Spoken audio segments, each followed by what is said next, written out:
Alright, so again, degree, okay, my formula for direct variation is y equals k times x. Okay, and again, this is the constant or degree of variation. Okay, so y equals kx, and k is my constant or degree of variation. Alright, so you notice again, there is no plus or minus here at the end. Okay, there is no plus or minus here at the end. Alright, so tell whether the equation represents direct variation. If so, identify k, or identify the constant of variation. Again, k is the variable that we're looking for there. So I'm looking at a, y equals 8x. Okay, yes, this is direct variation. And then 8 equals k. Okay, so Ryan, you got b. Y equals 2x plus 1. Yes or no? Direct variation or not? Why not? Because there's nothing with a y. There's nothing sitting on the y. You can't. Well, y is by itself here, and this is yes. Well, because there's a plus 1. Okay, there you go. All right, so again, it cannot have a different y-intercept, right? It has to go through the origin. Fantastic. All right, so now I'm looking at C. Okay, Andrew, so this is yours. So what do I need to do to C, Andrew? What's my first step? Solve for what variable? Yeah, okay, so I need to move this 3x, right? You see the y's by itself, you see the y's by itself. Okay, and in my equation, y equals kx. Well, right now it's got the 3x with it, so I need to move the 3x. So, Andrew, how do I move that? Fantastic.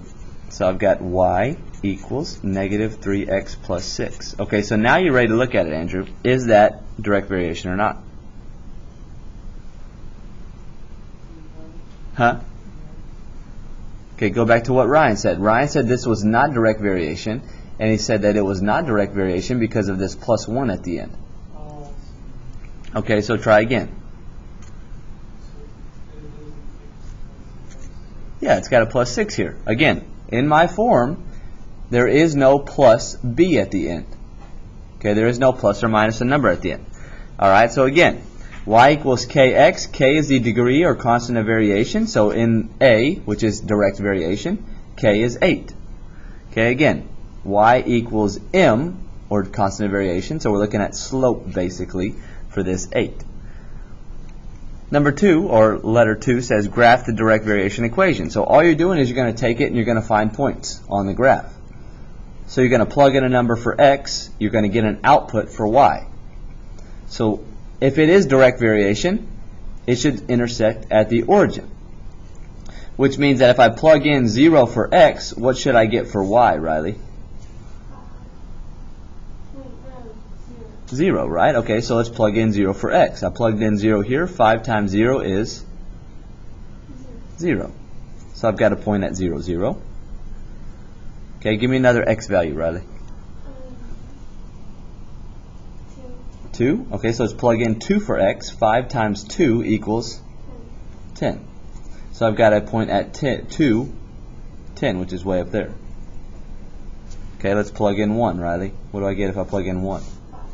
1, 5. Fantastic. So 5 times 1. So go over to 1, go up to 5. There's my point. Alright, so now I can connect those dots. And there's my graph. Notice that's going through the origin, so yes, this is direct variation. Alright, Hayes. 2, 3, 4, 5, or 6. Which one do you want to do? 5? Alright, so 4y equals x. So what do you need to do, Hayes? For what?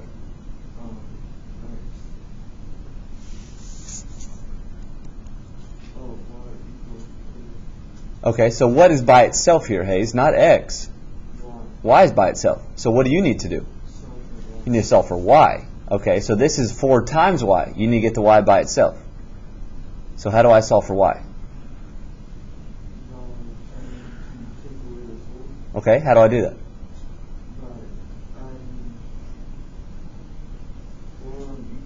Remember, when I write them together, Hayes, what operation does that mean? They're side by side, so what operation is that?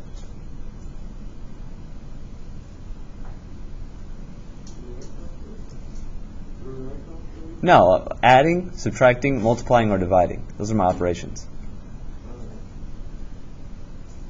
So when I say 4y, is that 4 plus y, 4 minus y, 4 divided by y, or 4 times y? Yeah, 4 times y. Okay, so now what do you need to do to get rid of it? Divide it. So we're dividing by 4 on both sides. So this goes away, and you get y by itself, which is what you're trying to do. Again, we're trying to get y by itself, so y equals, there's a 1 in front of this x, so we can write it as a fraction, 1/4 x. You good there, Hayes? Okay. So I want you to tell me right now, just looking at this, is this direct variation or not? Why not?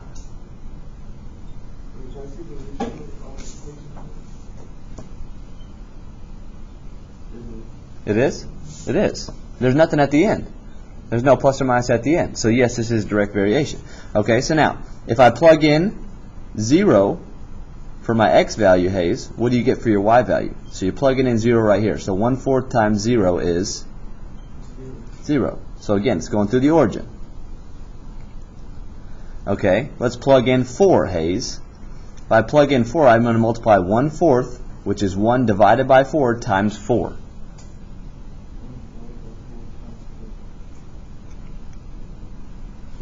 So this is what I got, Hayes. I got 1/4, and I'm multiplying by 4 over 1. 1, absolutely. So I got a point at 4, 1. So go over to 4, go up to 1. There's your point. Well, guess what, Hayes? What if I plug in a negative 4? Absolutely. So I've got a point at negative 4, negative 1. Okay, so now let's connect those dots. So there's your equation. So again, that is direct variation. It's going through the origin. There is no y-intercept. All right, let's go to number 3. I'm looking at the table. Tell whether the table represents direct variation. If so, write the direct variation equation. So what that means is I need to find y. I need to find k. Okay, Omar, you're up. We'll say A, B, C, or D. Which one do you want to do? C, this one? Okay, so how do I know if it's direct variation or not by my table? Yeah, so I'm looking at y over x, right? Because I want to know what k is. K is y over x. How did I get, sorry, can't see that. K equals y over x. Well, how did I get that? Let's go back up here to our equation. Y equals kx. So if I want to get k by itself, Hayes, going back to you, if I said I write two variables side by side, what does that mean they're doing? No. They're multiplied, right? So this is y equals k times x. So if I'm looking for k, now I need to divide by the x. Okay, so that's where I got this equation right here. I'm looking for k, so I have y divided by x. Okay, so Omar, if I get the same k between all of these points, then it is direct variation. Okay, so what k do I get between 9 and negative 3? Yeah, so how did I get that? I plugged in 9 for y, and I plugged in negative 3 for x. So 9 divided by negative 3 is a negative 3. Okay, so now I'm looking here, Omar, 0, 0. I'm plugging in 0 for y, and I'm dividing by 0. What do you get? Yeah, well, you can't divide by 0 in math, so it's undefined, really. Okay, so is that direct variation? It's not the same k value. Not the same k value. Okay, let's go to D. Alright, so Graham, you're up on D. I'm going to do the same exact thing that I did for this one. So I have the equation k equals y over x. So let's plug in our y. We know y is negative 10. We know x is negative 5. So what do you get, Graham? You get Positive 2. Okay, now let's go to the next one. I'm plugging in a negative 4 for y. And I'm plugging, can you see that? Okay. And I'm plugging in the negative 2 for x. What do you get? Positive 2. Okay. Keep going, Graham. What do you get when you plug these in? You get negative 1. Negative 2. Okay, so is my k the same? No. So that is also not direct variation. Okay, fantastic. All right, last one. Ryan, do you want to do number 11, 12, 13, 14, 15, or 16? 12? Okay. So it says, given that y varies directly with x, so I'm telling you right now that it is direct variation. Okay, given that it is direct variation, y varies directly with x, use the specified values to write a direct variation equation that relates x and y. So I'm telling you right now that it is direct variation, and I'm giving you a point, Ryan. So I'm giving you that y equals negative 4, and I'm giving you that x equals 16. So I could write that in table format. So I'm doing the exact same thing that I did up here. I have k equals y divided by x. Okay, so now, Ryan, why do I need k? Okay, because, again, your equation for direct variation is y equals kx. Well, let's look at what you already have. You already have the x value. It's negative 16. You already have the y value. It's negative 4. But I don't have that piece, so I'm looking for that piece. Does that make sense? Yeah. Okay, so here we go. K equals y divided by x. And I'm going to use these 2 points, these 2 numbers, to find what k is. So let's plug in what we know, Ryan. What do we know? We know that y equals negative 4, and we know that x equals... Okay, so what's negative 4 divided by negative 16? Try again. Try again. Where's the bigger number at, Ryan? Okay, so how are you getting a whole number? Let's reduce this, right? We're going to reduce this. So what can we reduce by? 4. Okay, so we're dividing the top by 4. We're dividing the bottom by 4. So negative 4 on the top divided by 4 gives me a what? 1. Negative 1, right? And then on the bottom I got negative 16 divided by negative 4.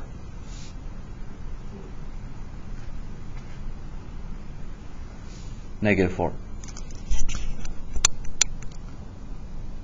Why would you divide it by 4 instead of negative 4? Huh? You divided it by 4. I'm reducing.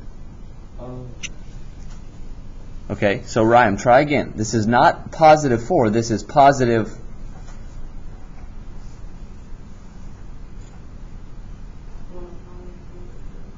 one over 4 x. Where's the bigger number at, Ryan? So it's on the bottom. So there's no way that I get a 4 on top and a 1 on the bottom. I get a 1 on top and a 4 on the bottom. Does that make sense? Yeah. Okay, so here's my equation. All right, so Ryan, try again. Give me one more.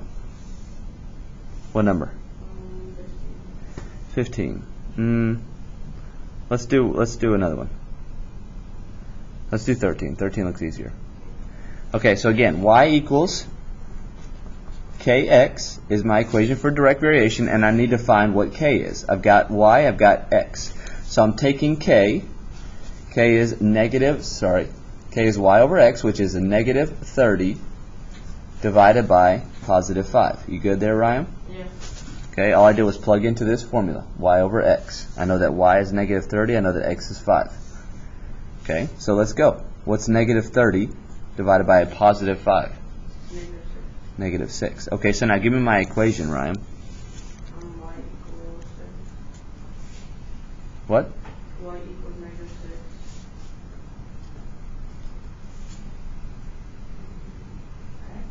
6. X, absolutely. All I did was find what k is. Okay, all I did was find what k is. So all I'm doing is plugging in k, which was a negative 6, right there. That x doesn't go away, the y doesn't go away. There's your equation. Notice both of those do not have a plus or minus here. Okay, so the y-intercept is still going through the origin. Y-intercept is still going through the origin. All right.